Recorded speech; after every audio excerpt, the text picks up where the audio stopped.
कर्नाटक राज्यातील बदामी येथील अगस्त्य तलाव आणि त्याच्या काठावर असणारं भूतनाथ मंदिर हे बदामी येथील प्रमुख आकर्षणाचं मुख्य केंद्र आहे. द्राविड वास्तुशैलीची ही भूतनाथ मंदिरं 7व्या ते 12व्या शतकादरम्यान स्थापन झाल्याचं नोंदविलं आहे. ही मंदिरं 2 गटात विभागली गेलेली आहेत. एक पूर्वी भूतनाथ मंदिरं आणि दुसरा उत्तरी भूतनाथ मंदिरं.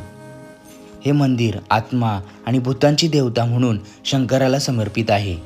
जर आपण बदामीला भेट देत आहे तर हा अगस्त्य तलाव आणि त्याच्या काठावर असणारं हे भूतनाथाचं मंदिर नक्की बघा. येथील मंदिरांची रचना, येथील शिल्पकला खरोखरच बघण्यासारखी आहे आणि मंदिराचा जो परिसर आहे तेथे मन आपलं प्रसन्न होऊन जातं. अशा ठिकाणांना भेट देण्याआधी जर तुम्ही येथील इतिहास जाणून घेतला असेल तर या ठिकाणांना भेट देण्यासाठी तुम्हाला खूप उत्साह वाटेल. बदामीबद्दल अधिक डिटेलमध्ये माहिती जाणून घेण्यासाठी तुम्ही आपल्या यूट्यूबच्या एक्सप्लोर विथ प्रसाद चॅनलला नक्की भेट द्या.